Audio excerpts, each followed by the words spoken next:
They thought he was harmless, a fat, slow-talking farmer who minded his own crops and never raised his voice. But Henry Garrison had once been something else, something the South swore it buried with the war.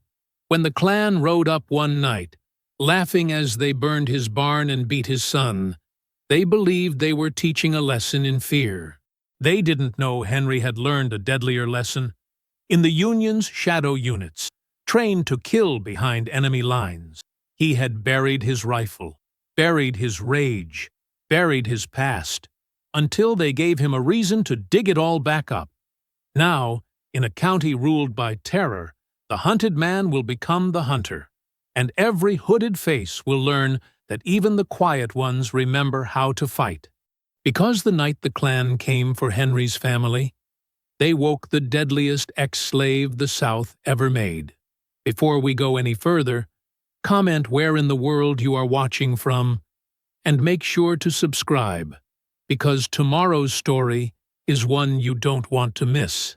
The sun broke over Henry Garrison's farm like God's own promise, painting the corn rows gold and setting the dew to sparkling. Henry worked the plow with steady hands, his broad shoulders moving in the practiced rhythm of a man who knew the earth's language. The mule pulled forward. The blade cut deep. Behind him, rows of fresh-turned soil stretched toward the tree line like dark veins. "Pa, you think Mama will let me get those boots?" Elias called from the fence line, where he was mending a broken post. The boy was 17, lean and restless, always dreaming of something beyond the next harvest. Henry wiped sweat from his brow. "If she says yes, she says yes. If she says no, you'll live. That ain't an answer. It's the only one you're getting." Elias grinned and went back to work. The morning air smelled of fresh earth and Ruth's cooking, biscuits warming in the oven, bacon sizzling on the stove. Henry breathed it in. These were good days, simple days, the kind of peace he'd once thought impossible for a man like him. Ruth appeared on the back porch, pinning wet sheets to the line. Her dark hair was tied up beneath a blue kerchief, and she moved with the quiet grace that had first caught his eye 15 years ago at a church social in Savannah. She caught him looking and smiled. "Don't burn that field staring at me, Henry Garrison. Too late. Already lost." She laughed, a sound like bells. "Get yourself cleaned up. We're leaving for town in an hour." Henry nodded and turned the plow toward the barn. The mule snorted, grateful for the rest. As he unhitched the animal, Elias jogged over, eyes bright with anticipation. "You really think she'll buy the boots? Boy, you ask me one more time about those boots, and I'll make you walk barefoot to church for a month." Elias laughed and ran toward the house. Henry watched him go, feeling the familiar ache of pride and fear. The world was still hard for black folks, still dangerous, but at least his son could dream about boots instead of chains. The wagon rattled into town just past noon. Main Street was crowded. Farmers selling produce, white women browsing fabric, children darting between wagons. Henry kept his eyes forward, nodding politely to anyone who met his gaze. Most didn't. The few who did looked through him like he was fog. Pike's General Store sat at the end of the street, its painted sign faded by sun and time. Henry helped Ruth down from the wagon while Elias tied the horses. Inside, the store smelled of sawdust and tobacco. Shelves lined the walls, packed with flour sacks, bolts of cloth, and jars of penny candy. Randall Pike stood behind the counter, a thin man with a sharp face and sharper eyes. He looked up when they entered, and his mouth twisted into something that might have been a smile. "Well, look who it is. Fat Henry and his brood." Ruth stiffened, but Henry touched her arm gently. "Good afternoon, Mr.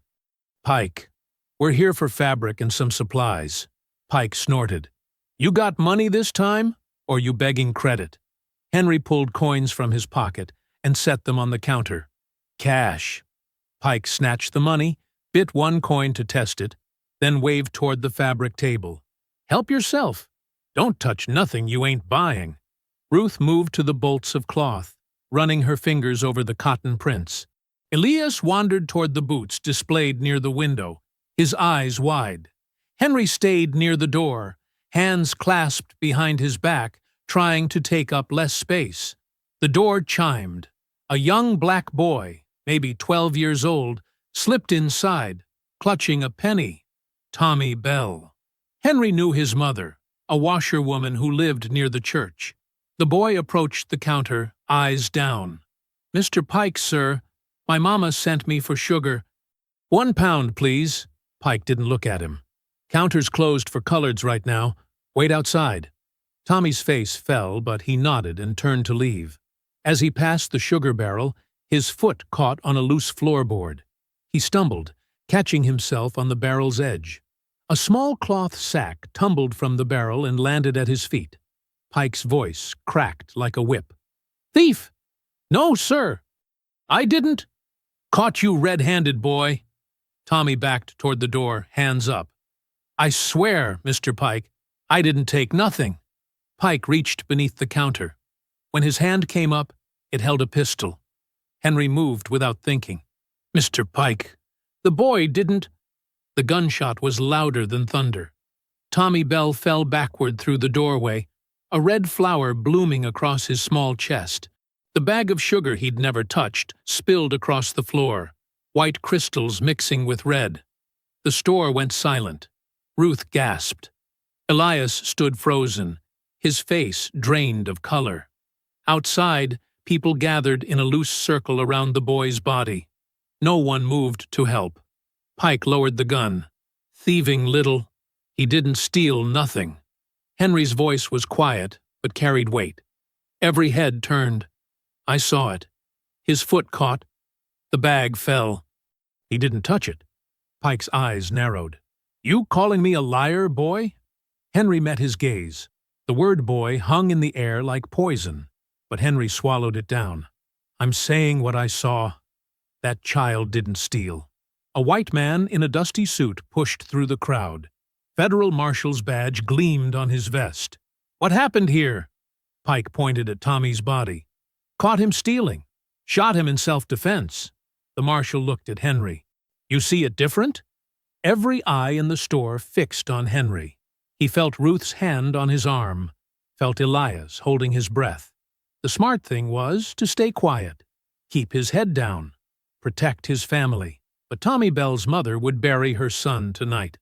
"The boy didn't steal," Henry said clearly. "He tripped. The bag fell. Mr. Pike shot him for nothing." The crowd murmured. Pike's face went red. The marshal wrote something in a small notebook, then looked at Pike. "We'll need to talk more about this." Pike slammed his fist on the counter. "You taking his word over mine?" "I'm taking statements. That's my job." The marshal gestured toward the door. "Y'all clear out. I'll handle this." Henry guided Ruth and Elias outside. They didn't speak as they loaded into the wagon. The fabric Ruth had chosen lay forgotten on the store table. Elias never asked about the boots. As they rode home, Henry felt eyes following them from every doorway, every window. The weight of what he'd done settled over him like a stone. Night fell heavy and hot. Henry sat on the porch, watching heat lightning flicker along the horizon. The air smelled like rain that wouldn't come. Behind him, the house was dark and quiet. Elias had gone to bed without supper. Ruth's weeping had finally stopped an hour ago. The screen door creaked. Ruth stepped out, wrapped in her shawl despite the heat. She sat beside him, her shoulder touching his. "You did the right thing," she said softly. Henry watched the lightning dance. Right don't mean safe around here. 3 days passed like held breath. The morning after the shooting, Henry woke expecting trouble. None came. The next day, he worked the back 40 with one eye on the road. Still nothing. By the third evening, Ruth had convinced herself that maybe, just maybe, the marshal's presence had protected them. They wouldn't dare, she said, kneading dough at the kitchen table. Not with federal law watching. Henry didn't answer. He'd learned long ago that silence kept a man safer than hope. The fields needed tending. The fences needed mending. Life pushed forward because it had no choice. Elias spent the afternoon repairing the split rails along the eastern property line, driving new posts into hard ground. Henry worked beside him, showing him how to set the wood so it would hold through winter storms. "You done good work today," Henry said, testing the fence's strength. Elias wiped sweat from his face. "Pa, you think they'll let Mr. Pike go to trial?" "Don't know. But you told the truth. The marshal wrote it down." Henry studied his son's face, still young enough to believe truth mattered more than power. "Sometimes that ain't enough." "Then what is?" Henry didn't have an answer for that. Not one fit for a boy's ears. They walked back to the house as the sun dipped low, painting the sky in shades of orange and red. The barn stood solid against the fading light, its shadow stretching across the yard like a dark finger. Ruth had supper waiting: cornbread, greens, and salt pork. The smell filled the house with warmth. They sat down together, heads bowed, while Ruth said grace. "Lord, we thank you for this food, for this home, for each other. Keep us safe in your hands. Amen." "Amen," Henry and Elias echoed. Ruth passed the cornbread. Elias reached for the greens. Henry had just filled his plate when the dogs started barking. Not the usual barking at a fox or raccoon. This was different. Frantic, terrified. Henry's fork stopped halfway to his mouth. Outside, the barking grew wilder, more desperate. Then he heard it. The distant thunder of hoofbeats, many horses, moving fast. "Get up!" Henry's voice was calm but iron-hard. "Right now!" Ruth's eyes went wide. "Henry!" "Cellar." "Now!" Elias jumped to his feet, but Ruth hesitated, looking at the table, at the food she'd prepared with such care. Henry grabbed her arm, not rough, but firm, and pulled her toward the kitchen. The cellar door was hidden beneath a worn rug near the pantry. He yanked it open, revealing dark stairs leading down into earth and stone. "Get down there! Don't make a sound! Don't come up until I say." "Pa, I can help," Elias started. "You can help by protecting your mother. Go." The hoofbeats were closer now. Torches flickered through the windows like angry stars. Ruth descended the stairs quickly, her face pale. Elias followed, but he turned back at the last moment. "Pa!" Henry pushed him down gently and dropped the door shut. He kicked the rug over it and was moving toward the front door when the first torch sailed through the window. Glass shattered. The curtain caught fire instantly, flames racing up the fabric like living things. More torches followed, through the kitchen window, through the bedroom, through every opening they could find. The riders circled the house, whooping and hollering, their voices distorted behind white hoods. "This is what happens to liars. Tell the law again, and we'll come for your boy. Burn him out! Burn him out!" Henry grabbed a blanket and beat at the flames, but there were too many. Smoke filled the room, thick and black. His eyes watered. His lungs burned. Through the broken window, he saw them riding toward the barn. A dozen masked men on horseback, torches held high. The barn went up like kindling. Dry wood and hay caught so fast it seemed the whole structure exploded into flame. The horses inside screamed, horrible, human-like sounds that cut through everything else. Henry ran outside, choking on smoke, but the heat drove him back. One rider broke from the circle and charged at him. Henry saw the club too late. It caught him across the shoulder, spinning him sideways. He hit the ground hard, tasted dirt and blood. "Stay down, pig!"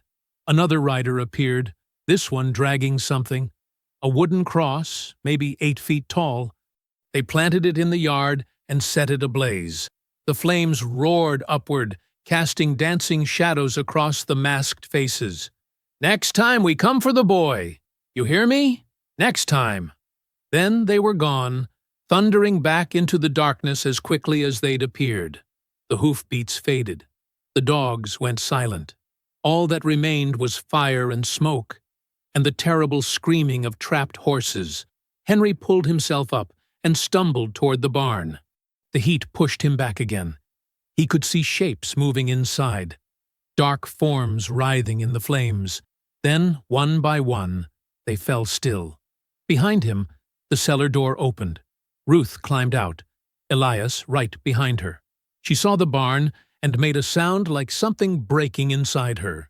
Elias's face was streaked with tears, and he clutched his arm where he'd been shoved down the stairs too hard. Ruth ran to Henry, touching his face, his shoulders, checking for wounds. "Oh, God! Oh, God!" "I'm all right." "You're bleeding." "I'm all right." But he wasn't. None of them were. The barn collapsed inward with a great groaning crash, sending sparks spiraling into the night sky. The cross burned on, bright and hateful. Ruth sank to her knees in the dirt, her sobs shaking her whole body. Elias stood frozen, staring at the flames, his good hand clenched into a fist. Henry stood before the smoldering ruins, his expression unreadable.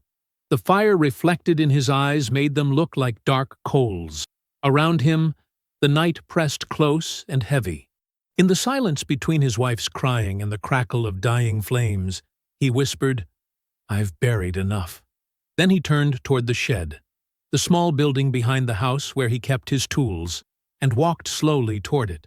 Ruth looked up, reaching for him, but he didn't stop.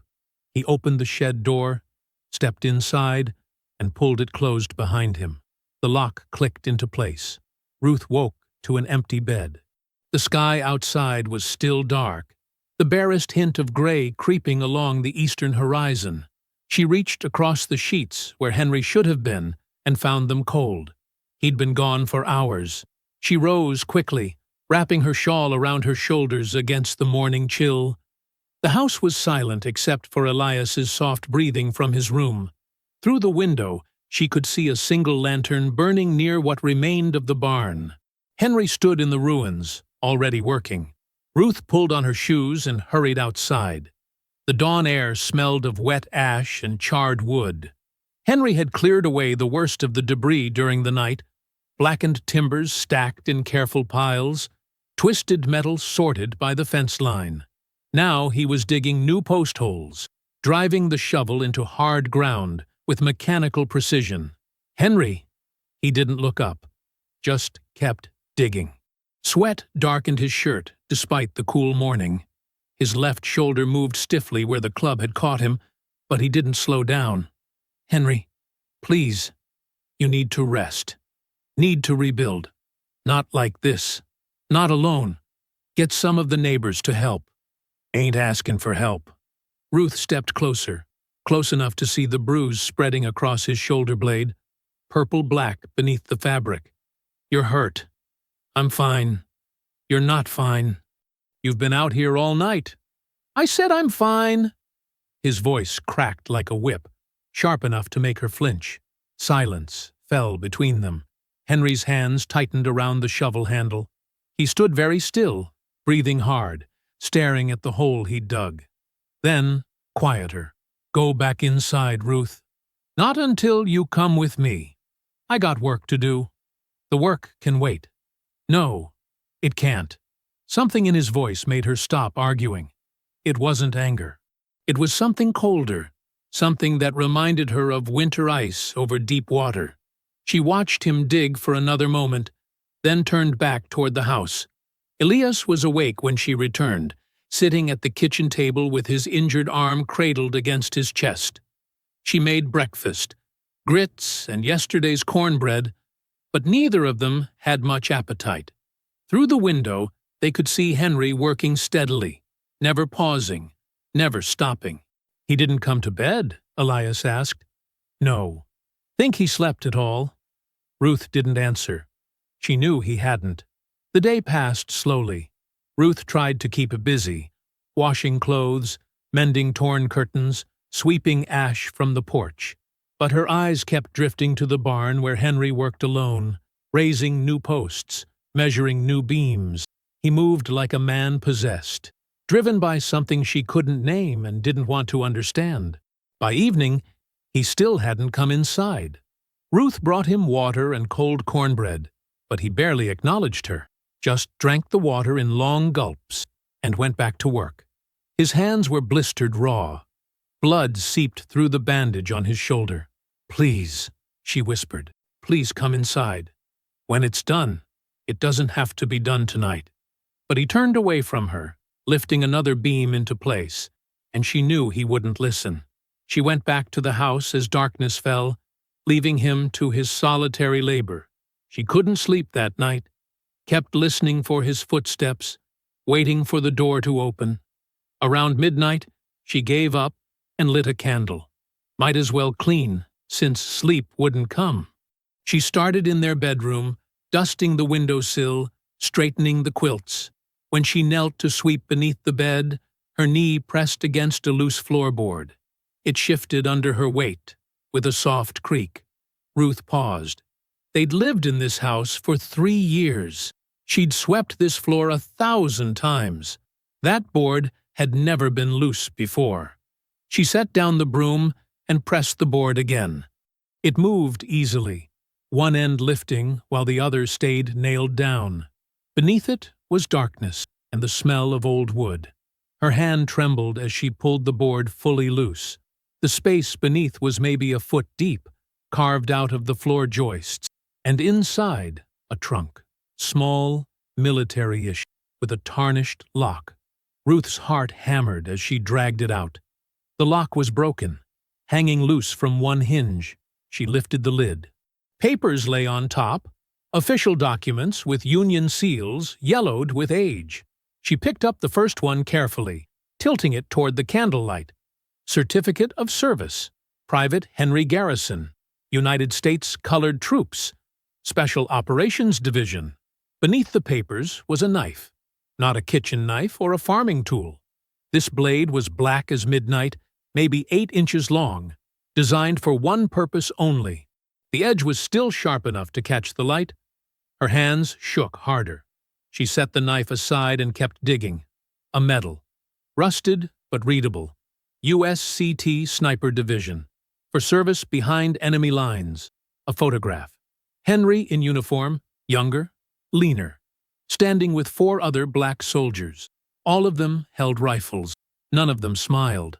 On the back, someone had written, Task Unit 7, March 1864. Ruth's breath caught in her throat. She stared at the photograph, at this stranger who wore her husband's face, and felt the world tilt sideways. The front door opened. Heavy footsteps crossed the floor. Henry appeared in the doorway, covered in sawdust and sweat, and stopped when he saw her kneeling beside the trunk. Their eyes met. For a long moment, neither spoke. Then Ruth held up the photograph with trembling hands and whispered, "What is this?" Henry's face was unreadable. He looked at the photograph, at the knife, at the scattered papers. When he finally spoke, his voice was flat and distant. "That's who I used to be. Tell me, Ruth, tell me the truth, Henry. All of it." He closed his eyes. When he opened them again, something had changed. The gentle farmer she'd married was gone, and in his place stood the man from the photograph. Hard, dangerous, forged in fire. During the war, he began slowly, they needed men who could move quiet, men who knew Southern land, Southern ways, men nobody would suspect. He gestured at the papers. They trained us for sabotage, assassination, things that needed doing in the dark, where regular soldiers couldn't go. Ruth's voice was barely a whisper. You killed people. Confederate officers, supply masters, men who kept the war machine running. His jaw tightened. I was good at it, Ruth. Too good. They sent me places other men wouldn't survive, and I always came back. Why didn't you tell me? Because I buried that man when Lincoln died. Thought I could leave him in the ground where he belonged. Henry's hands clenched into fists. Thought I could be just a farmer, just a husband and father. Thought that would be enough. It is enough. It ain't. His voice cracked. Not when they burn our home. Not when they threaten our son. Not when they think they can do whatever they want, because I'm too fat, too slow, too gentle to fight back. Ruth stood on shaking legs, still clutching the photograph. Henry, please. They've woken something they can't put back to sleep.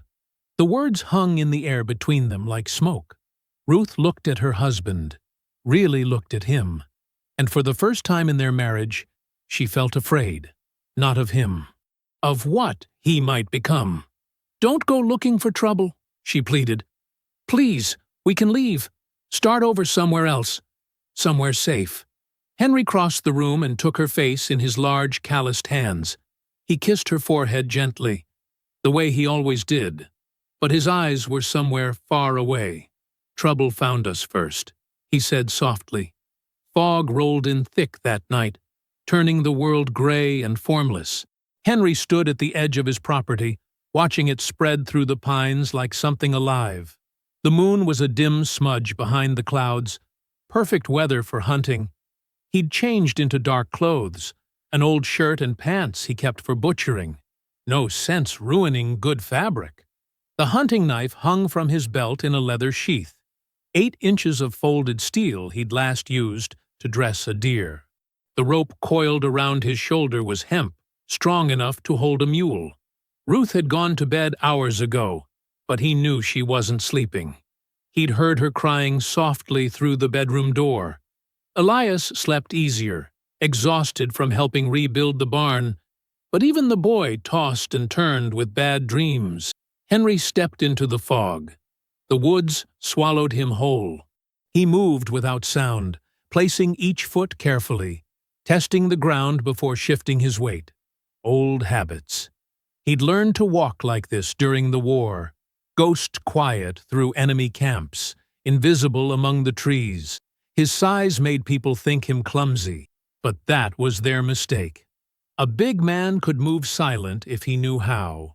The fog muffled everything. He couldn't see more than 10 feet ahead, but he didn't need to. He was tracking by sound now, by instinct, by the knowledge of how frightened men behaved when they thought they'd won. 3 nights ago, when the riders came, one of their horses had bolted. Henry remembered hearing it crash through the brush, panicked and riderless. A horse like that wouldn't run far before stopping to graze. And a man whose horse ran off wouldn't go home without it.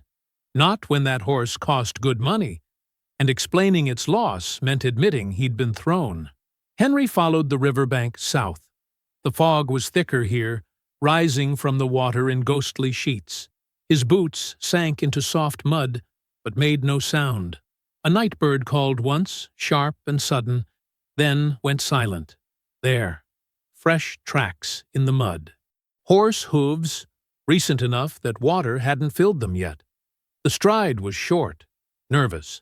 The animal had been here within the last few hours. He followed the tracks deeper into the woods, away from the river. The ground rose slightly, becoming firmer. Through the fog, a darker shape emerged. A small shack, barely more than 4 walls and a roof. Klansmen used places like this for meetings, for storing robes, for things they didn't want seen in daylight. Henry crouched behind a fallen log and waited, watched, listened. Light leaked through gaps in the shack's walls. Someone was inside. After several minutes, he heard movement, footsteps, the scrape of metal on stone. Someone sharpening a blade. He circled around back, moving through the fog like smoke. The shack had no rear window, just rough planks with gaps wide enough to see through. He pressed his eye to one and looked inside.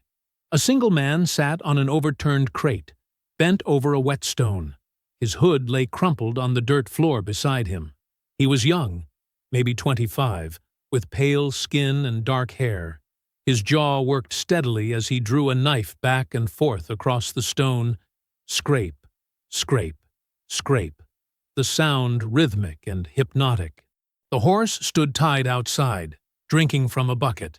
Henry could take the horse and leave, burn the shack. Dozens of ways to send a message without blood. But he remembered Elias's bruised arm, Ruth's tears, the smell of burning wood, and the mocking laughter in Pike's voice. Too fat to fight. His hand found the knife at his belt. The door had no lock. Henry pushed it open and stepped inside before the man could turn. The Klansman jerked upright, reaching for something, a pistol on the crate, but Henry was already moving. He crossed the space in 2 long strides, caught the man's wrist, and twisted hard. Bone cracked. The pistol fell. "Wait!" Henry drove the knife up under his ribs. The man gasped, eyes going wide. His mouth opened and closed like a fish drowning in air. Henry held him close, almost gentle, feeling the body's weight settle against him as strength drained away. The man tried to speak again, but only blood came out, dark and thick. "Shh," Henry whispered. "It's done." He lowered the body to the ground and cleaned his knife on the dead man's shirt. Then he picked up the hood from the dirt floor, studied it for a moment, and tucked it into his belt. The rope came off his shoulder. He threw it over a low beam in the shack, tested its strength, then dragged the body outside. The fog was even thicker now, wrapping around everything in ghostly fingers. 1/4 mile west stood the old hanging oak. Everyone in the county knew it. The Klan had used it for their nighttime justice, leaving bodies swaying in the morning light as warnings to anyone who dared step out of line. Henry had walked past it 100 times, always keeping his eyes down, always swallowing his rage. Not anymore. He hoisted the body up and secured the rope, let it hang there, turning slowly in the fog, the white hood covering its face. When he stepped back to look at his work, something cold and satisfied settled in his chest. A message, clear as daylight, written in the language they'd taught him. By the time he got home, dawn was breaking. The fog was lifting, turning the world from gray to gold. He stripped off his bloody clothes in the shed and washed himself with cold well water, scrubbing until his skin was raw. Inside the house, Ruth stood at the kitchen window. She didn't turn when he entered, but her shoulders were tight with tension. On the floor by the door sat his boots, caked with river mud. Henry stopped, looked at the boots, looked at his wife's rigid back. "Ruth, I don't want to know," she said quietly. He swallowed hard. "All right, just tell me one thing." Her voice shook. "Are we safer now than we were yesterday?" Henry thought about the body hanging in the fog, about the fear that would ripple through the county when someone found it, about Caleb Rhodes and Randall Pike, and all the other men who thought themselves untouchable. "No," he said honestly, "we ain't safer. We're just not running anymore." Ruth's hands gripped the windowsill until her knuckles went white, but she nodded once. By noon, word had spread through town like wildfire. Someone found the body. Someone cut it down. Someone recognized the dead man. Billy Watts, a farmhand who worked for Randall Pike's cousin.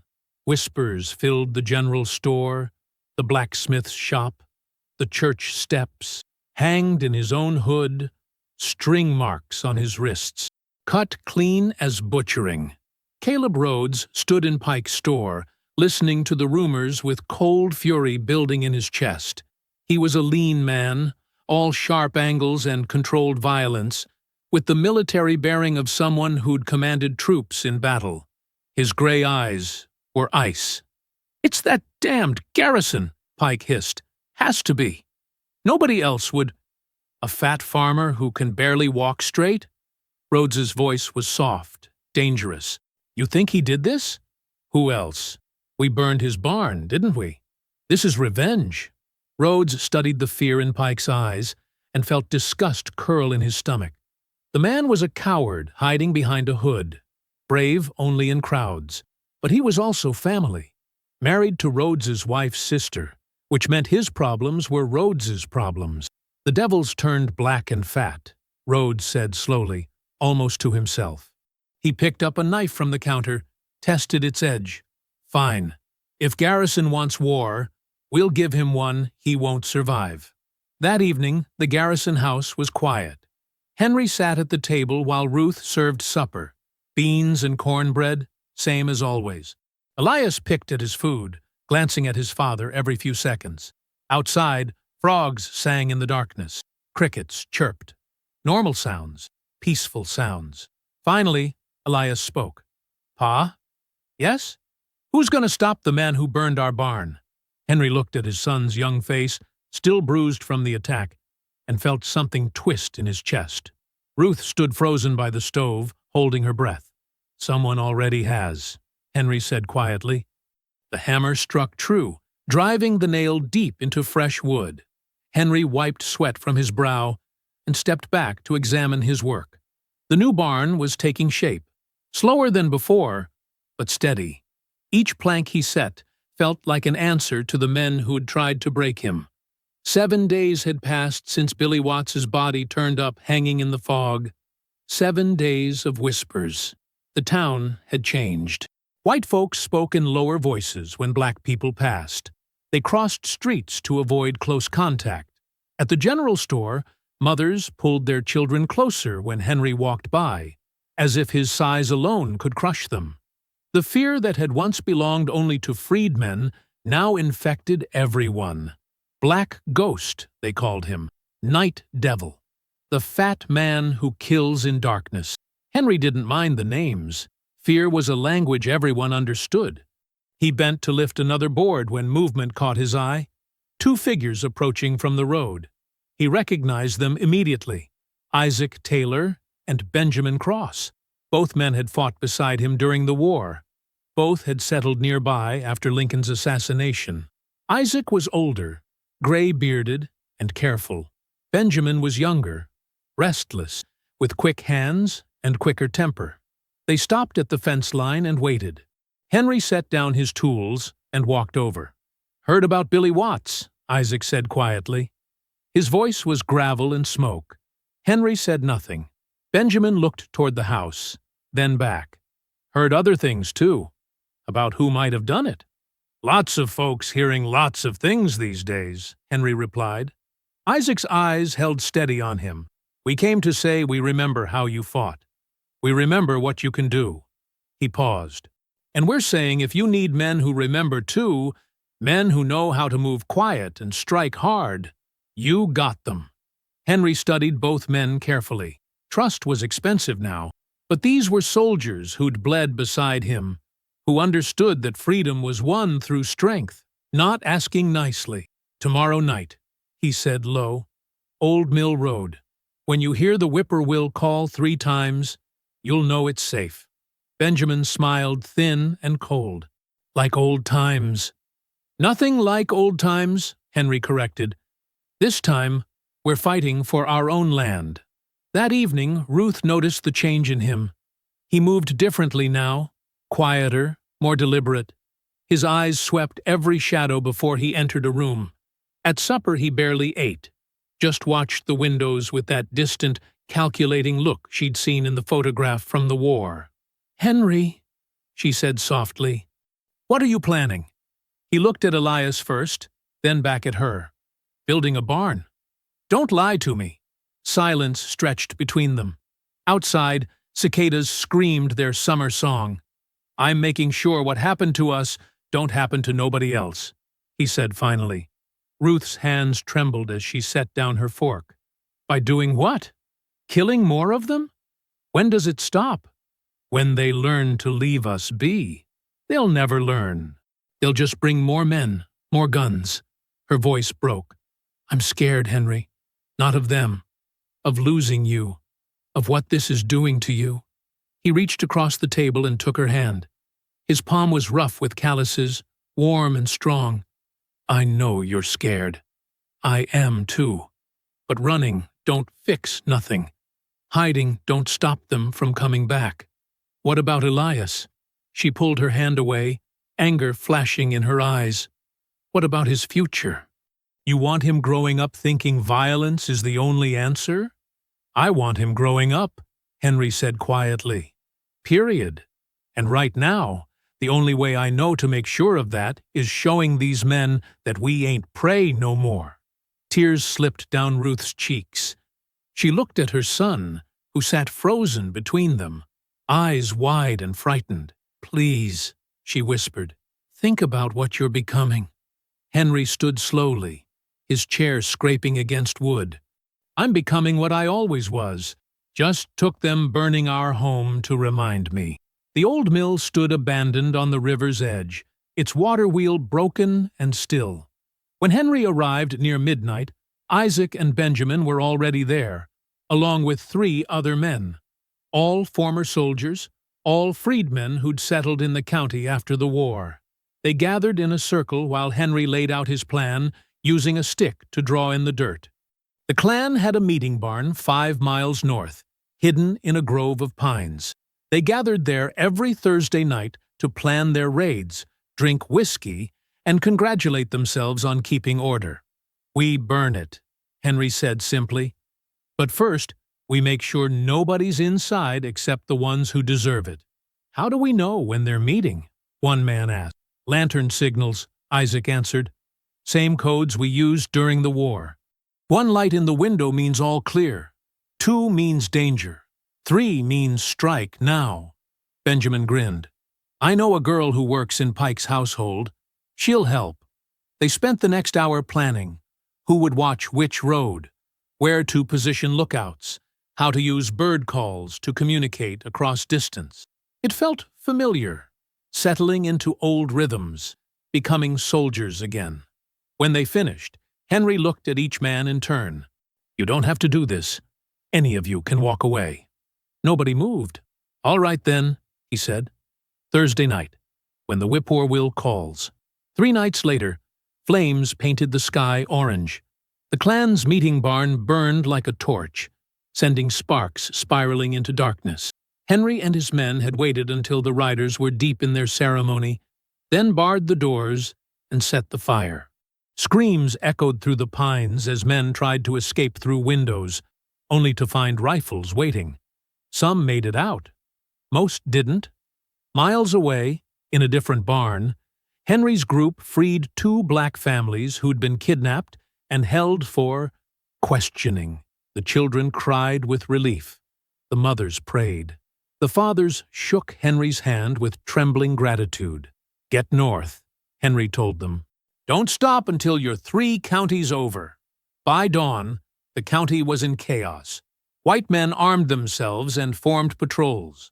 The sheriff, a Klan sympathizer himself, declared martial law and promised swift justice. But Henry was already home, washed clean, sitting at his kitchen table like nothing had happened. Ruth knew better. She saw it in the ash under his fingernails, the smell of smoke in his hair, the hollowness in his eyes. She said nothing, just poured him coffee and prayed silently that God would guide him back from whatever darkness he was walking into. Elias watched his father with a mixture of fear and awe. The man sitting across from him wasn't the gentle farmer he'd known his whole life. This was someone else, someone harder, someone dangerous. "Pa," he whispered, "are you all right?" Henry looked up, and for a moment his expression softened. "I'm fine, son. Everything's gonna be fine."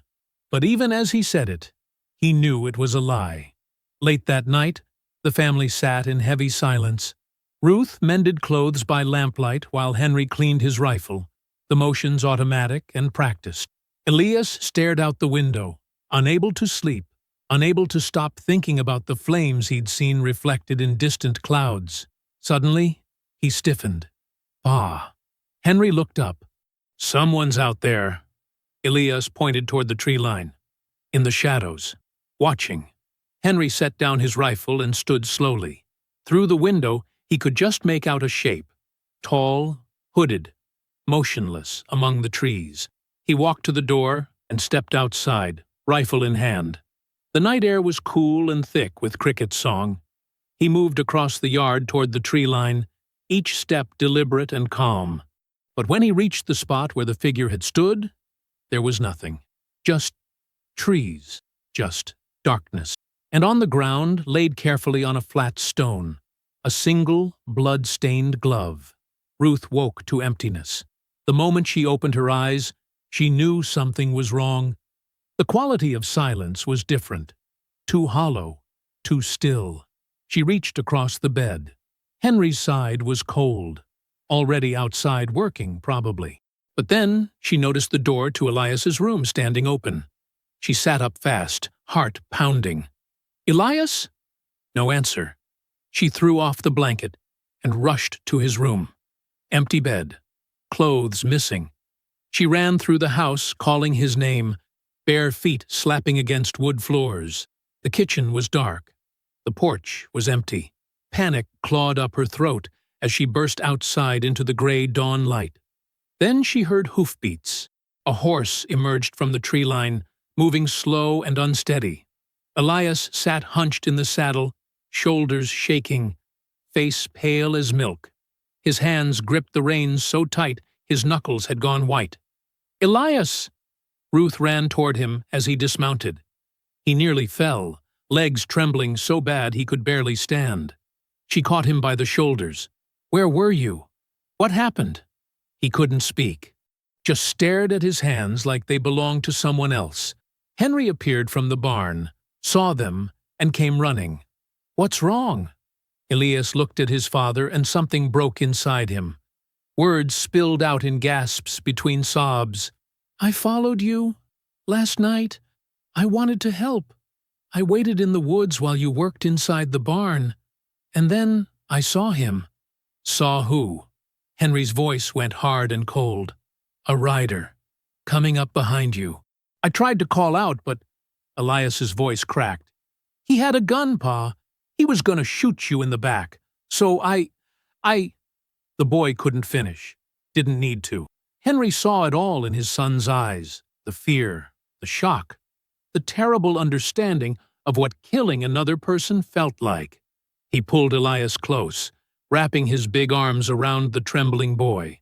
"You did what you had to," Henry said quietly. "You saved my life." But Ruth stepped back like she'd been struck. "He's 17 years old. He's alive because he was strong enough to act." "Strong?" Ruth's voice rose, sharp and furious. "He's a child, Henry. A child who followed his father into violence and now has blood on his hands." She looked at Elias with tears streaming down her face. "Where's the body?" Elias swallowed hard, hid it in the river, under the rocks, like Pa taught during the war. The words hit Ruth like a physical blow. Like Pa taught during the war. Her husband hadn't just returned to violence, he'd been training their son for it, preparing him, turning him into another weapon. "Get inside," she told Elias, her voice shaking. "Wash yourself. Change your clothes. Burn what you're wearing." The boy nodded and stumbled toward the house, still crying quietly. When he was gone, Ruth turned on Henry with an anger she'd never shown him before. "This is your fault. He saved my life. You put him in a position where he had to." She jabbed a finger at Henry's chest. "You brought this war to our doorstep. You couldn't just leave well enough alone. You had to fight back. You had to become that killer again. And now look what you've done to our boy." Henry's jaw tightened. "I'm protecting us. By teaching our son to murder people? By making him hide bodies in rivers?" Ruth's voice broke with anguish. "That's not protection, Henry. That's damnation. You're dragging us all down to hell with you. They came for us first. And we should have left, gone north, started over, built a new life somewhere safe." She wiped tears from her cheeks with angry swipes. "But no, you had to stay. Had to prove something. Had to show them you weren't scared." "I'm not scared." "Well, I am," Ruth shouted. "I'm terrified. Terrified I'm going to lose both of you to this madness. Terrified that one morning I'll wake up to find you both dead. Or worse, alive, but so covered in blood and sin that I won't recognize you anymore." Henry reached for her, but she pulled away, wrapping her arms around herself like a shield. "Don't touch me," she whispered. "Not with those hands. Not after what they've done." The words cut deeper than any knife. Henry stood frozen, watching his wife turn away from him, watching the distance between them grow into a chasm he didn't know how to cross. "Ruth, I can't do this right now." She walked toward the house, each step heavy with grief. "I need to see my son. I need to hold him and tell him he's not a monster, even though you've made him into one." She went inside and closed the door behind her. Henry stood alone in the yard as the sun climbed higher. Birds sang. Wind rustled through corn stalks. The world kept turning like nothing had changed. But everything had changed. His son was no longer innocent. His wife could barely look at him. And somewhere out there, the clan was regrouping, planning their next move. He walked to the shed and sat down on an old stool. From a shelf, he took down his whetstone and the long hunting knife. The blade was dull from use, needed sharpening. He worked in silence, drawing the steel across stone in steady, methodical strokes. The scraping sound was rhythmic and familiar, a soldier's meditation. Over and over, honing the edge until it gleamed sharp enough to split a hair. From inside the house he could hear Elias crying, soft, broken sounds that tore at something deep in Henry's chest. His boy, his gentle, curious, good-hearted boy, now marked forever by violence. This is the cost, Henry thought. This is what they made me pay. But even as he thought it, he knew Ruth was right. The clan had started this fight, but he'd chosen to finish it. He'd chosen to pick up his old weapons. He'd chosen to become death again. And now his son was paying the price. The blade grew sharper with each stroke. Miles away, hidden in the shadow of a thick oak grove, Caleb Rhodes lowered his binoculars. He'd watched the whole scene unfold through magnified glass, watched the boy return, watched the parents argue, watched Henry retreat to his shed like a wounded animal. A thin smile crossed Caleb's face. "You're not the only one who knows how to hunt," he muttered to himself. He'd lost men in that barn fire. Good men, strong men, men who'd fought for the Confederacy and refused to bow to Northern rule. Their deaths needed answering. Their blood demanded vengeance. But Caleb was patient. He was methodical. He'd been a cavalry captain during the war, trained in strategy, skilled in waiting for the perfect moment to strike. And he could see now that Henry Garrison's weakness wasn't fear or cowardice. It was love. The fat farmer loved his wife, loved his son, loved his little piece of dirt and crops and simple life. That love made him dangerous. Desperate men fought harder than brave ones, but love also made him vulnerable. Caleb turned his horse and rode slowly back toward town, already forming his next move in his mind. You didn't defeat a man like Henry Garrison by meeting him in the darkness where he was strongest. You defeated him by dragging everything he loved into the light and setting it on fire. 2 nights later, Isaac Taylor came through the back door of Henry's house, moving fast and quiet. He was a thin man with gray-shot hair and a scar running from his left eye to his jaw, a reminder of Shiloh. Benjamin Cross followed close behind, younger and broader, still carrying himself like the infantryman he'd been. "Pike," Isaac said without preamble. "He's holding a rally." Henry looked up from the table where he'd been cleaning his revolver. "Where?" "Old Courthouse. Tomorrow night at 10. They're calling it a community gathering, but everyone knows it's clan business." Isaac leaned against the doorframe. "Word is Pike's been bragging about that dead boy, saying he'd do it again if he had to." Ruth stood in the corner, arms crossed tight across her chest. She'd barely spoken to Henry since Elias came home covered in another man's blood. Now she watched her husband's face harden into something cold and decided, "This is your chance," Benjamin said quietly. "End it. End him." Henry sat back in his chair. Tommy Bell's face floated through his mind. That young boy bleeding out in the dirt while Pike stood over him, gun still smoking. The memory burned like acid in his throat. "How many riders you expect?" Henry asked. 20, maybe 30, but they'll be drinking, celebrating. Isaac's mouth twisted with disgust. They think they're untouchable now. Think federal troops are too stretched thin to stop them. They're not wrong, Benjamin added. Last garrison pulled out 2 weeks ago. We're on our own out here. Henry nodded slowly. His mind was already working through tactics, angles of approach, escape routes. Old instincts rising up like muscle memory. We'll need to move fast.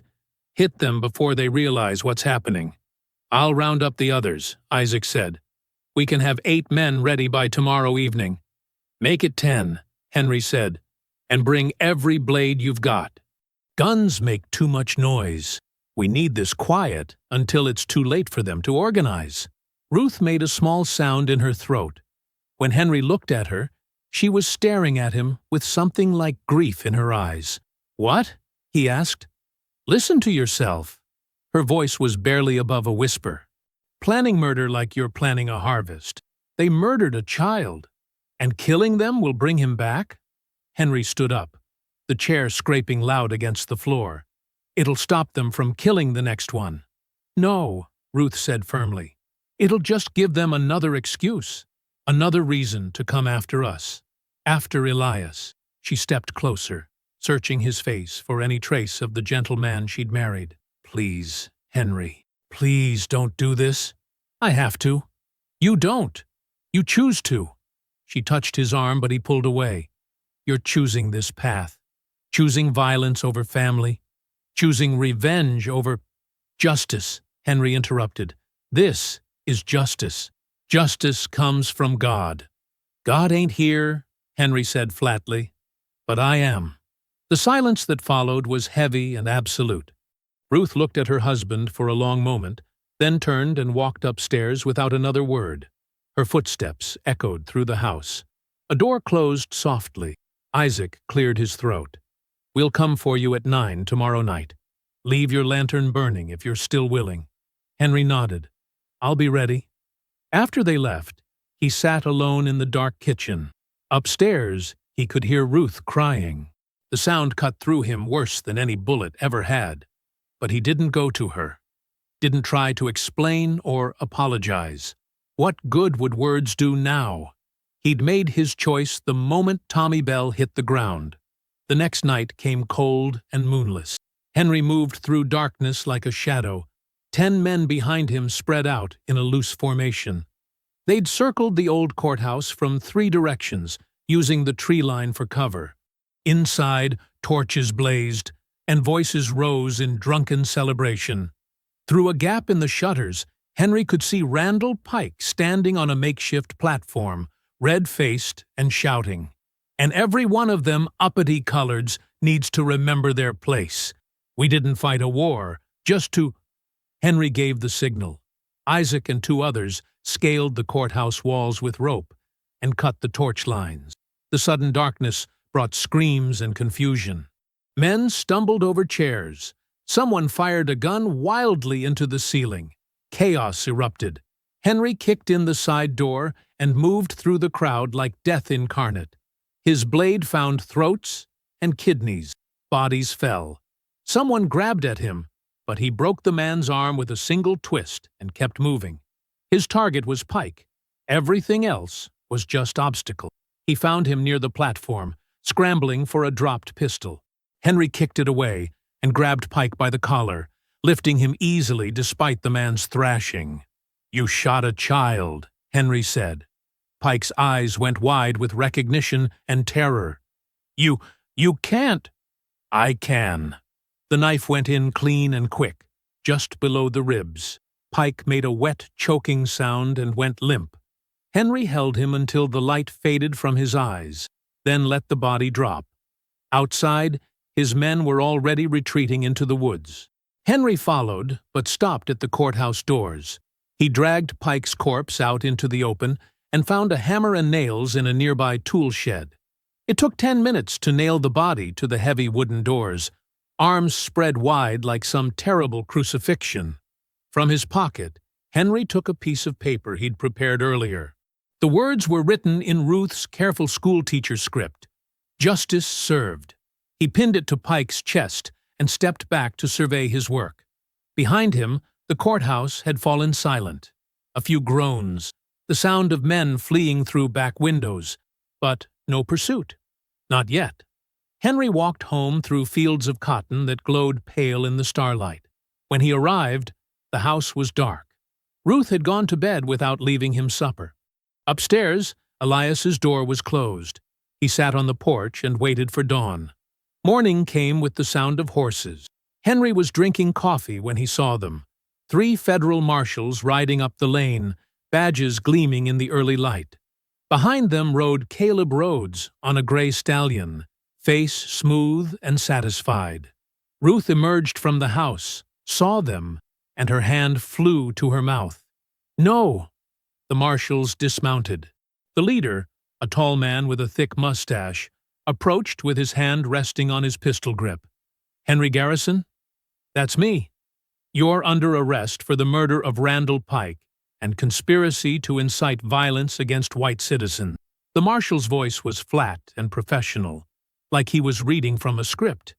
"He murdered a child," Henry said calmly. "That ain't what the witnesses say." The marshal pulled out a pair of iron shackles. "Turn around and put your hands behind your back." "Don't you touch him!" Ruth rushed forward, but another marshal blocked her path. Elias appeared in the doorway, eyes wide with shock. "Pa?" Henry looked at his son, really looked at him, saw the fear there, the helplessness, the same expression Elias had worn watching their barn burn. "This is what I've done to them," Henry thought. "This is what my justice costs." "It's all right," Henry told his family. "I'll be all right." But even as he said it, Caleb Rhodes dismounted and walked over with a smile that didn't reach his eyes. He stood close enough that only Henry could hear his next words. "You wanted justice," Rhodes whispered. "Now you'll hang for it." The marshals locked the shackles around Henry's wrists and led him toward their horses. Ruth screamed his name. Elias started forward, but Henry shook his head sharply. "Don't." As they rode away, Henry looked back once, saw his wife collapsed in the dirt, saw his son standing rigid with fury and grief, saw his home getting smaller in the distance. The jail cell smelled like piss and old blood.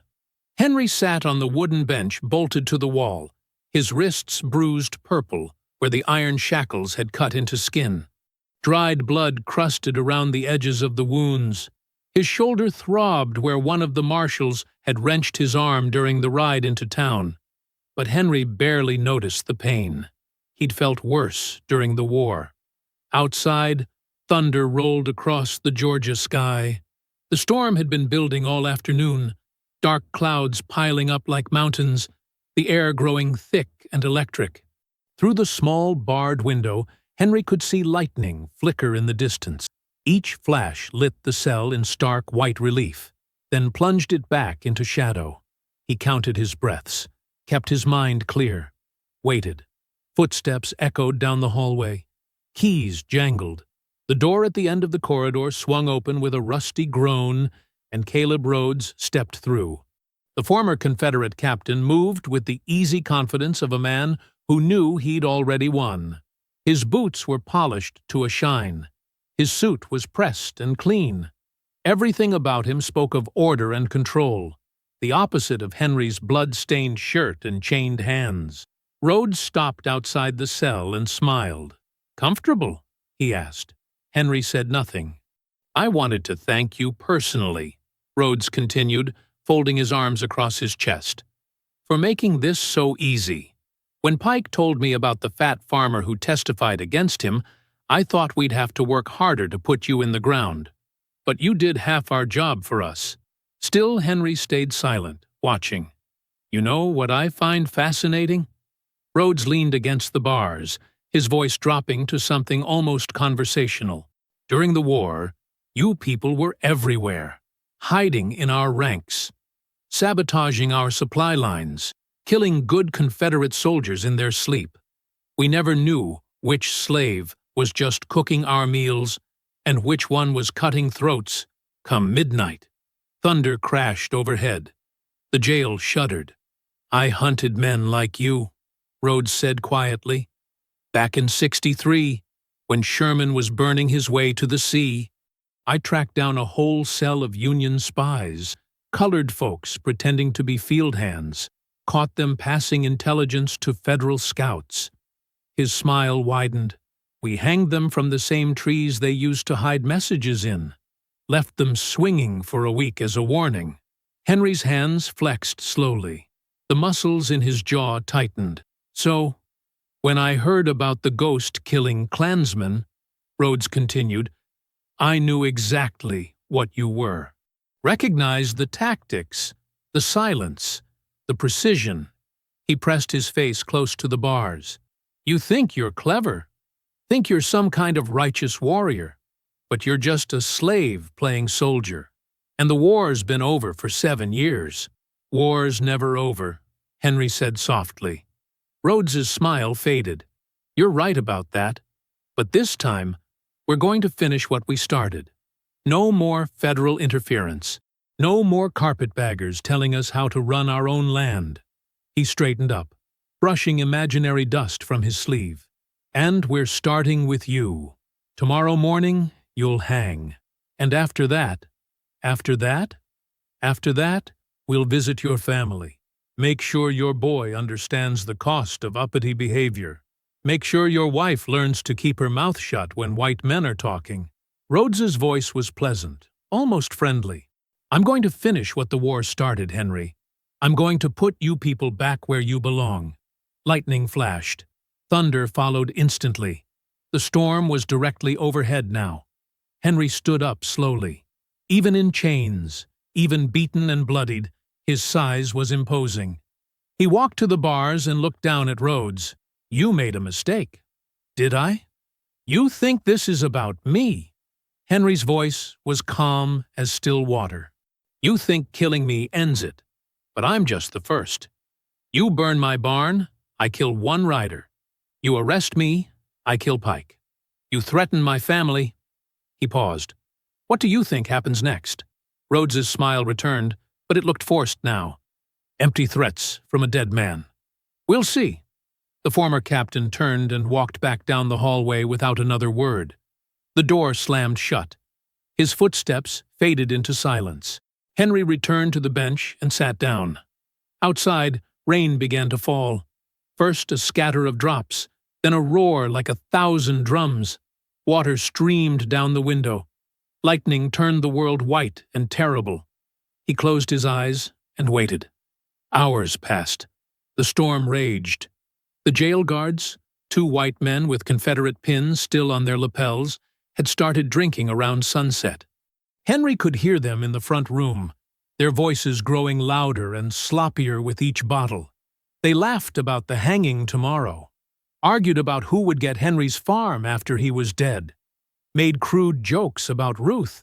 Henry's hands curled into fists. Around midnight, the laughter grew quieter. One guard was snoring. The other's voice had dropped to a mumble. Henry stood and moved to the bars, listening carefully. Then he heard it. Soft footsteps in the alley behind the jail. A whisper almost lost in the rain. The scrape of metal on stone. The back window of his cell was too small for a man to fit through, but Henry watched as a shadow appeared on the other side. Small hands reached through the bars. A familiar voice whispered, "Pa?" Elias. Henry's heart clenched. "What are you doing here?" "Getting you out." His son's face appeared in the gap, wet from rain, eyes fierce with determination. "Mama's outside keeping watch. We got keys from Deputy Morris. He don't think this is right. You need to leave. If they catch you." "They ain't gonna catch us." Elias's hands shook as he fumbled with the keys, trying to find the right one for the cell door. "We ain't losing you. We already lost too much." Thunder shook the building. Through the window, Henry could see Ruth's silhouette in the alley, her shawl pulled tight against the rain. She was watching both directions, tense as a hunted deer. The third key clicked. The cell door swung open. Elias rushed inside and wrapped his arms around his father. "I was scared," he whispered. I was so scared they'd— I know. Henry held his son tight. I know. But we have to move. Now! They crept down the hallway. The guards were slumped over their table, surrounded by empty bottles. One snored loud enough to rattle the windows. Henry grabbed a ring of keys from the wall and unlocked his shackles. The metal clattered to the floor. One guard stirred but didn't wake. They slipped out through the back door into the storm. Ruth grabbed Henry's hand the moment he emerged, her grip fierce and desperate. "Thank God!" she breathed. "Thank God." "We need horses," Henry said. "Got them waiting 2 streets over," Elias replied. They ran through rain-slicked alleys, keeping to the shadows. 3 days later, dawn light filtered through the pine trees surrounding Ash Hollow. The old plantation had been dead for years, burned during Sherman's march and never rebuilt. Only the slave quarters remained, their roofs caved in and walls crumbling. Weeds grew thick between the foundations. The main house was nothing but charred pillars and blackened brick, but the hollow itself was perfect. Henry stood at the edge of the clearing, studying the terrain with a soldier's eye. The land sloped down into a natural bowl surrounded by dense forest on 3 sides. A single dirt road led in from the north, the only clear approach. Creek water ran along the eastern edge, providing cover and an escape route if needed. Elias emerged from the woods carrying an armload of deadfall branches. His face was gaunt from 3 nights of poor sleep and constant movement. Dark circles ringed his eyes, but his hands were steady as he dropped the wood near their makeshift camp. "That's the last of it," he said quietly. Henry nodded. "Good. Start laying them across the road approach. Space them every 10 feet. You really think they'll come?" "I know they will." Henry walked to where Isaac Taylor and Benjamin Cross were digging shallow pits along the tree line. Both men had served with him during the war, Taylor as a scout, Cross as a demolitions expert who'd learned to make explosives from stolen Confederate supplies. "How's it looking?" Henry asked. Cross wiped sweat from his forehead. "We got 6 pits ready. Covered them with branches and leaves. Man on horseback won't see them until he's already falling." He gestured toward the creek. "And I rigged some old powder kegs along the bank. Ain't much left in them, but if we light the fuses right, they'll make enough noise to spook horses." Taylor stood and stretched his back. "How many you think they'll bring?" "Rhodes will want a show," Henry said. "He thinks I'm already dead, hanged 3 days ago. He'll gather every rider from the county to celebrate." He studied the road. "Could be 30 men. Could be 50. We got 20. 20's enough if we're smart." Henry pointed to the high ground on either side of the road. "Put riflemen in the trees. Wait until they're fully committed to the hollow before opening fire. Panic them into the pits. And if they break through, then we finish it up close." Henry's voice was flat, hard, same as we did during the war. The 2 men exchanged glances but said nothing. They'd seen Henry fight before, knew what he was capable of when the mask came off. More men arrived as the morning wore on. They came in pairs and small groups, slipping through the woods with rifles wrapped in oilcloth and pistols tucked into their belts. Most were freedmen who'd fought in colored regiments during the war. Others were younger, sons and brothers who'd never fired a shot in anger, but had grown tired of living in fear. By midday, 23 men stood in the hollow. Henry addressed them from the steps of the ruined quarters. His voice carried across the clearing without needing to shout. "Most of you know why we're here. The Klan thinks they can burn our homes and hang our people without consequence. They think we'll keep running, keep hiding." He paused. "They're wrong." A murmur of agreement rippled through the group. "Tonight they're coming to celebrate my death," Henry continued, "but they're riding into a trap. If you stay, there's a good chance you won't leave this hollow alive. If you go now, I won't think less of you. This fight is mine. You don't owe me your blood." No one moved. An old man named Samuel Jackson, who'd lost his daughter to a Klan raid the previous year, spat into the dirt. Ain't about owing. It's about ending this, for good. Others nodded, murmured agreement. Henry felt something shift in his chest. Not quite hope. He'd buried that along with Ruth, but something close to it. Recognition, maybe, that he wasn't alone in this darkness. Then we prepare, he said. Check your weapons. Eat while you can. And remember, we ain't soldiers anymore. We're ghosts. We move silent. We strike hard. And we don't stop until every last one of them is down. The men dispersed to their tasks. As afternoon shadows lengthened, Henry found Elias sitting alone near the creek. His son was cleaning his rifle with shaking hands, his jaw clenched tight. Henry sat down beside him, said nothing for a long moment. Just listened to the water moving over stones. I'm scared, Elias finally whispered. Good. Fear keeps you alive. What if I freeze up?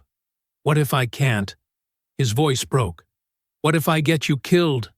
Henry turned to face his son, really looked at him, saw not the boy who used to chase chickens in the yard, but a young man carrying the weight of things no 17-year-old should have to bear.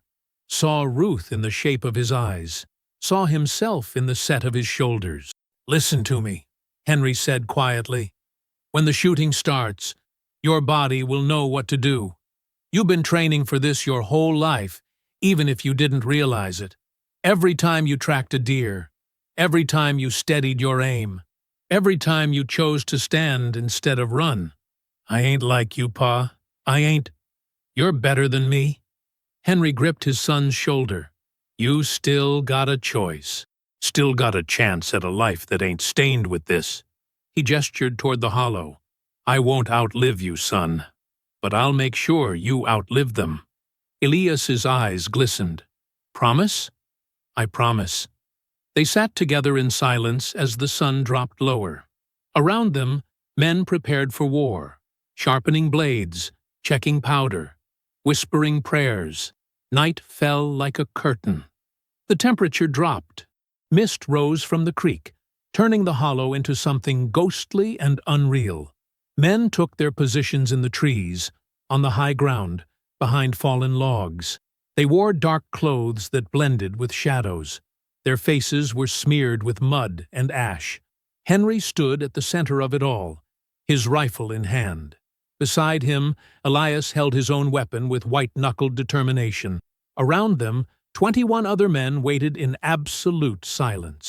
Then someone whispered, There. On the distant horizon, torches appeared, dozens of them, moving down the road like a river of fire. The clan was coming. Henry checked his rifle one last time, tightened the strap across his shoulder, felt the familiar weight of the knife at his belt. The night air filled his lungs, cold and clean and electric with approaching violence. Beside him, Elias whispered, How many? Henry counted the torches. 40. Maybe more. We're outnumbered. We've been outnumbered before. Henry's voice was steady as stone. He looked at his son, at the men hiding in the darkness, at the hollow that would become a killing ground. Then he turned his eyes back to those approaching flames. Let them come, he whispered. Midnight came with no moon. The sky pressed down black and heavy, swallowing stars. Mist clung to the ground like smoke, turning the hollow into something from a nightmare. Henry heard them before he saw them. The thunder of hooves, the crack of torches. Voices raised in song. Some Confederate hymn twisted into a celebration of murder. The sound grew louder, closer, until the road itself seemed to shake. Then they appeared. The clan rode in formation, 3 riders across, torches held high. Their white robes glowed orange in the firelight. Their hoods made them faceless, inhuman. They sang as they came, voices full of whiskey and hate, celebrating the hanging of a man who wasn't dead. Caleb Rhodes rode at the front, his hood thrown back to reveal his handsome face. He raised his torch and shouted, To the death of the fat farmer! To the death of every black hand that forgets its place! The riders roared in approval. They poured into the hollow like water down a drain. 43 men on horseback, plus a wagon carrying rope and kerosene. They spread across the clearing, torches turning the mist blood-red. Some dismounted. Others stayed in their saddles, laughing and drinking. Rhodes stood in his stirrups. "We'll burn what's left of this place. Show every black bastard what happens when—" The first tripwire caught fire. It happened so fast, most riders didn't understand what they were seeing. A thin line of flame raced across the ground, igniting the oil-soaked branches Elias had laid across the approach. Fire erupted in a wall 20 feet high, cutting off retreat. Horses screamed. Men shouted. The formation broke apart. Then the shooting started. Muzzle flashes lit the trees on both sides of the hollow. Rifles cracked from elevated positions. Men fell from their saddles, clutching wounds they couldn't see coming. A horse stumbled into one of Cross's pits and went down hard, its rider crushed beneath its weight. "It's a trap!" someone screamed. "Find cover!" Rhodes bellowed, trying to restore order. But his voice was drowned by gunfire and panic. The clansmen scattered. Some charged toward the trees, only to meet close-range fire from men they'd never seen. Others tried to ride back the way they came, but the firewall blocked their escape. A few drew pistols and fired blindly into darkness. Henry moved through the chaos like death itself. He'd discarded the rifle after his first shot. Too slow for this kind of work. Now he carried only his knife and a short-handled axe. He emerged from the smoke, grabbed a rider by his robe, and dragged him from the saddle.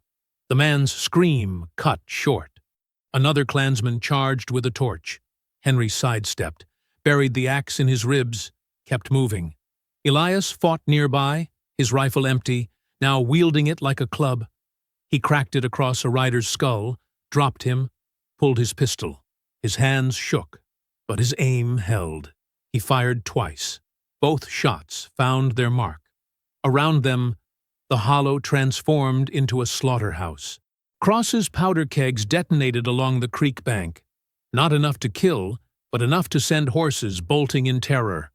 Men on foot slipped in the mud, tried to run, met bullets or blades. The smoke grew so thick it burned to breathe. Henry searched the chaos for one face, one man. He found him near the wagon. Caleb Rhodes had dismounted, his pristine white robe now splattered with mud and blood. He held a cavalry saber in one hand, a pistol in the other. 3 of his men flanked him, trying to form a defensive position. Henry stepped into the firelight. Rhodes saw him and froze. His face went pale. For a moment, he looked like he'd seen a ghost. "You're dead," Rhodes whispered. "They hanged you. I saw the body." "You saw what you wanted to see," Henry said quietly. His voice carried despite the gunfire, despite the screaming. "Just like you saw a fat farmer instead of a soldier. Just like you saw mercy instead of patience." Rhodes raised his pistol and fired. The bullet caught Henry in the shoulder, spinning him sideways. Pain exploded through his chest. But he didn't fall, didn't even slow. He charged forward, axe raised. The men flanking Rhodes opened fire. One bullet grazed Henry's ribs. Another missed entirely. Then Henry was among them, moving too fast for aimed shots. The axe fell once, twice. Bodies dropped. Rhodes swung his saber in a wide arc. The blade caught Henry across the side, opening a deep gash from hip to chest. Blood poured hot down his leg. His vision blurred, but he grabbed Rhodes by the throat. They crashed to the ground together, rolling through mud and ash. Rhodes drove his knee into Henry's wound, making him grunt in pain. They grappled. 2 men locked in something beyond fighting, beyond war. This was personal, ancient, the settling of debts written in scars and graves. Rhodes's hand found Henry's knife, tried to turn it against him. But Henry was stronger, heavier. He pinned Rhodes's wrist, twisted until bones cracked. The knife fell. Then Henry's hands found Rhodes's hood. He pulled it down over the man's face. grabbed the edges, twisted the fabric tight around his throat. Rhodes thrashed beneath him, clawing at Henry's arms. His boots drummed against the ground. Muffled screams died behind white cloth. His fingers tore at the robe but couldn't find purchase. Henry leaned close, his voice barely a whisper. "You hunted my kind for sport. Now it's your season." He pulled tighter. Rhodes's struggles grew weaker, then stopped. Henry held the pressure for another full minute, making it final. When he finally released the cloth, Caleb Rhodes stared up at nothing, his handsome face purple and twisted, strangled by the very symbol of his hate. Henry stood slowly. His side screamed in protest. Blood soaked through his shirt, dripping into the mud. Around him, the gunfire had stopped. The hollow was silent except for the crackle of flames and the moaning of wounded men. Bodies lay scattered across the clearing. Some wore white robes, others wore the simple clothes of farmers and freedmen. The cost had been high, but the clan's force was broken. Elias found him standing over Rhodes's body. "Pa?" His voice cracked. "Pa, you're hurt bad." Henry looked down at the wound. The world tilted sideways. His knees buckled. Elias caught him before he fell, lowering him gently to the ground. "Don't you die on me," he whispered. "Don't you dare." But Henry could feel it, the cold spreading through his limbs, the darkness creeping in from the edges. He'd lost too much blood, taken too many hits. He reached up and touched his son's face. "You did good," he whispered. "So damn good." "The fight ain't over," Elias said, tears streaming down his cheeks. "We gotta get you help. It's over for me." Henry's voice was fading. "But not for you. You keep living, you hear? You live free." Dawn light broke over the trees, turning the smoke golden. The fires burned themselves out. And Henry Garrison, the fat farmer who became death itself, closed his eyes for the last time. I hope you found that story powerful. Leave a like on the video and subscribe so that you do not miss out on the next one. I have handpicked 2 stories for you that are even more powerful. Have a great day!